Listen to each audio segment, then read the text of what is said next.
काबिल एहतराम नाजरीन, Gohar Nawaz Sandhu advocate supreme court सबका असिस्टेंट एडवोकेट जनरल पंजाब हाजिर खिदमत। आज जिस मौजू पे हम बात करेंगे वो दो हैं। पहला मौजू है जो स्पीकर का इलेक्शन चैलेंज कर दिया गया है यहाँ लाहौर हाईकोर्ट लाहौर में, और दूसरा मौजू जो बहुत ज़ेर बहस है वो है फॉरेन फंडिंग केस जो इलेक्शन कमीशन ऑफ पाकिस्तान में चल रहा है। तो सबसे पहले हम बात करते हैं कि आपने देखा कि जो मामला हमेशा हम देखते आए हैं कि सियासतदान जो हैं वो आपस के अंदर जो आपसी मामलात हैं उनके वो खुद किसी भी तरह से हल करने में बुरी तरह से नाकाम हुए हैं और हर मामला जो है तकरीबन वो अदालत में जा रहा है। हालांकि इसके ऊपर सुप्रीम कोर्ट के ऑनरेबल जज साहब की बड़ी मशहूर जजमेंट है जो पॉलिटिकल क्वेश्चन के ऊपर है। अब उस जजमेंट के अंदर ये तय हुआ था कि जो पॉलिटिकल क्वेश्चंस हैं जिन केसेस के अंदर इन्वॉल्व, वो केसेस जो हैं वो अदालतों में नहीं आने चाहिए और उनको पार्लियामेंट के अंदर हल किया जाना चाहिए। और इसी तरह से अगर वो सारे मामलात अदालतों में आएंगे तो अदालत किसी तरह से भी उसको एंटरटेन नहीं करेगी। और इसी तरह से अगर हम जायजा लेते हैं आईने पाकिस्तान का, कॉन्स्टिट्यूशन ऑफ पाकिस्तान 1973 का, तो उसके अंदर 69 आर्टिकल रखा गया और लेजिस्लेशन की विजडम वो रखने की ये थी कि सियासतदान अपने मामलात खुद हल करें और उनके मामलात जो अदालत के अंदर ना जाएं। 69 आर्टिकल के अंदर ये वाज़ेह तौर पर कहा गया कि कोई भी प्रोसीजरल मामला, जो प्रोसीजर पार्लियामेंट अडॉप्ट करेगी, वो इलेक्शन का हो या कोई भी मामला हो, वो प्रोसीजरल मामले को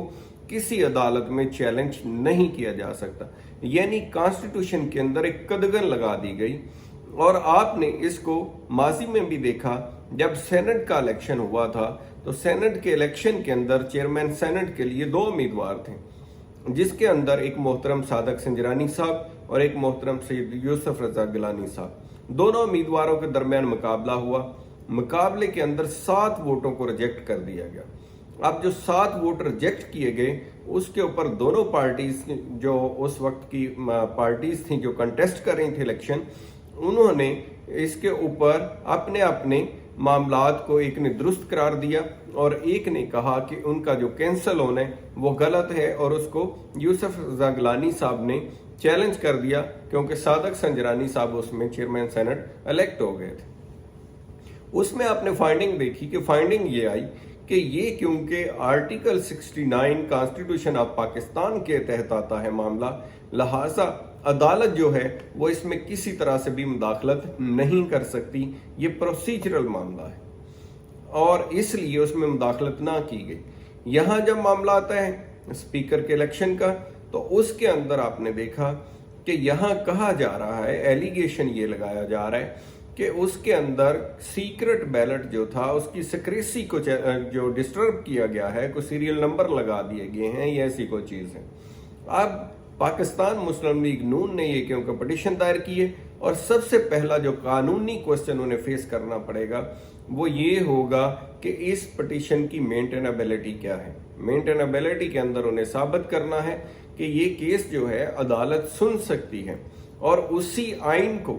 जो खुद सियासतदानों ने बनाया, सियासतदानों की विजडम से बना, जिसमें खुद उन्होंने आर्टिकल 69 रखा जिसमें कहा कि अदालत मुदाखलत नहीं करेगी, वो खुद सियासतदान जा करके अदालत को कहेंगे कि आप मुदाखलत करें, आपकी मुदाखलत के बगैर ये मामला हल नहीं होता। और अदालत इसके ऊपर जो अगर माजी के तजर्बात को देखें, माजी को फैसलों को देखें, तो उसमें यही बात समझ आती है कि अदालत इसमें हो सकता है रिस्ट्रेंट शो करे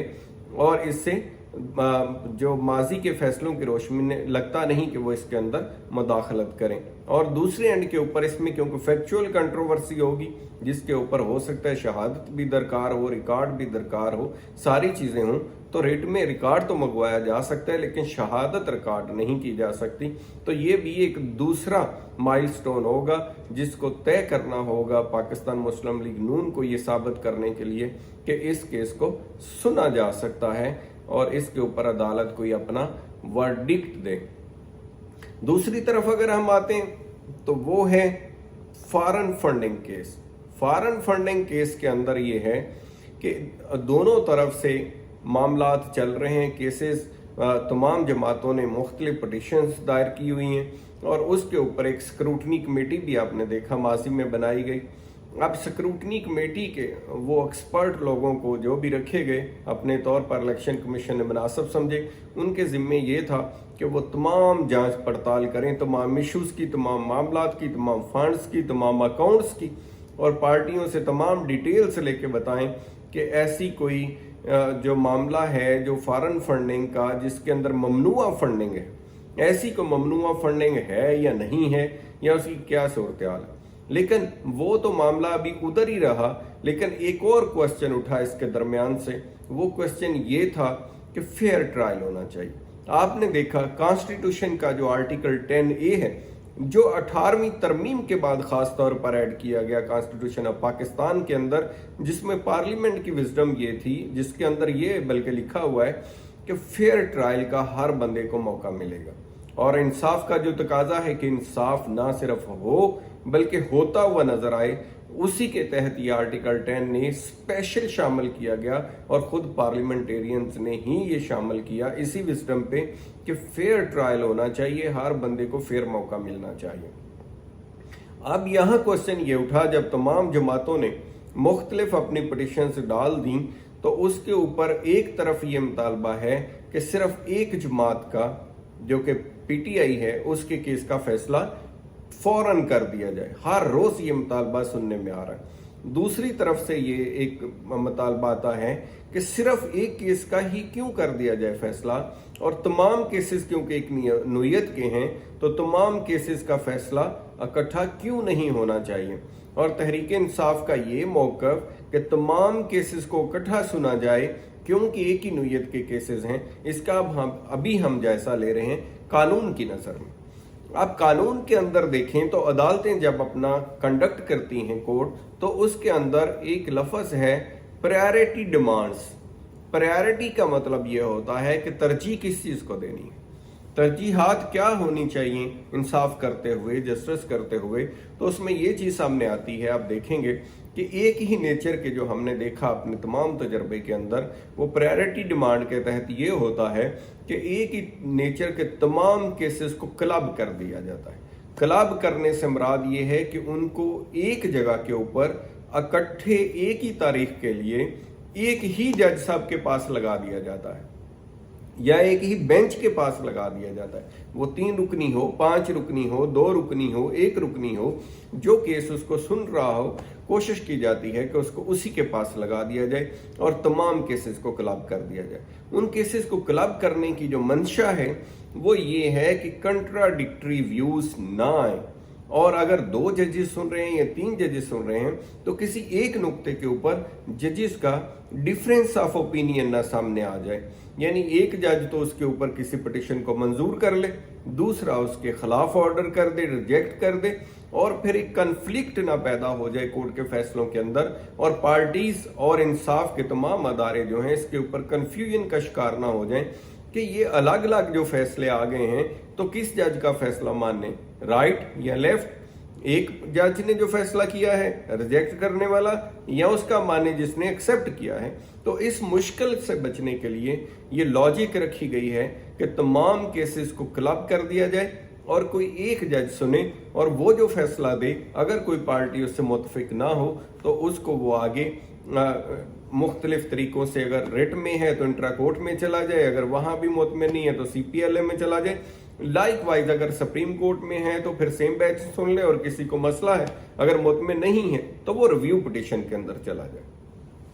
तो यहाँ जो पाकिस्तान तहरीक इंसाफ का ये मुतालबा है कि तमाम केसेस को क्लब कर दिया जाए, ये एक बज़ाहिर मुनासिब फैसला, मुनासिब मुतालबा है, और जो प्रायोरिटी डिमांड करती है, जो कोर्ट्स की रवायात हैं, जो सारे मामलात हैं, उसके अंदर भी केसेस को क्लब कर दिया जाता है। और तमाम जमातों का, क्योंकि फॉरेन फंडिंग हर जमात लेती है, और जहां से भी आप शुरू कर लेंगे, जो जमातों की फंडिंग का ज़्यादा सोर्स है वो फॉरेन फंडिंग ही हुआ करता है। क्योंकि आपने हमेशा देखा है कि ओवरसीज पाकिस्तानी जो हैं माशाल्लाह वो बेहतर पोजीशन में होते हैं कि वो फंड करें, और उनके पास रिजर्व्स हमारी निस्बत कंपैरेटिवली लोकल लोगों की जो हमारे पाकिस्तानी हैं, सब नहीं लेकिन ज़्यादातर, वो आप अगर देखें पाकिस्तान की इकानमी में भी तो उनका बड़ा रोल है और वो हमेशा उन्होंने पॉजिटिव अपना किरदार अदा किया है। इसी तरह वो अपनी अपनी सपोर्ट की पार्टीज़ को भी बाहर से फॉरेन फंडिंग करते हैं और करते आए हैं। तो इसलिए तमाम इशू जो है वो फॉरेन फंडिंग का हर जमात का इशू है और तमाम के साथ एक जैसा ही सलूक होना चाहिए और एक क्राइटेरिया और एक ही स्क्रूटनी कमेटी को उन्हीं जो पैरामीटर्स हैं जिनके तहत वो किसी एक पार्टी का देखते हैं, तमाम मामलात को इकट्ठे देख करके, एक ही नज़र से देख करके, एक ही पैरामीटर पे देख करके अपनी ओपिनियन देनी चाहिए इलेक्शन कमीशन को। और इलेक्शन कमीशन की बुनियादी जिम्मेदारी है कि वो इंसाफ के ऊपर मबनी फैसला करें ताकि इंसाफ ना सिर्फ होता हुआ भी नजर आए और उसके ऊपर किसी किस्म की कोई रिजर्वेशंस किसी भी पार्टी को ना हो। तो यही, क्योंकि आप देख रहे हैं कि पाकिस्तानी पॉलिटिक्स के अंदर इस वक्त पहले ही बहुत इंतशार है, तो मजीद मुल्क जो है जहां आप देख रहे हैं कि डॉलर जो है वो हाई रेट्स को छू रहा है और पकड़ में नहीं आ रहा, इकानमी जो है वो बड़ी वर्स कंडीशन में है, तो किसी मजीद अदम इस्तेहकाम की तरफ हालात को ले जाने की बजाय जो इंसाफ के तकाजे हैं उनको पूरे करने की और भी इलेक्शन कमीशन ऑफ पाकिस्तान के ऊपर जिम्मेदारी बढ़ गई है। उम्मीद है आपको यह हमारी मालूमाती वीडियो पसंद आई होगी। स्टे विद अस और देखिएगा need of the time with Gohar Sandhu, मेरा यूट्यूब चैनल, उसे सब्सक्राइब करेंगे ताकि बाकी भी मालूमाती वीडियो आप तक पहुंचते रहें। अपना ख्याल रखिएगा। Thank you so much.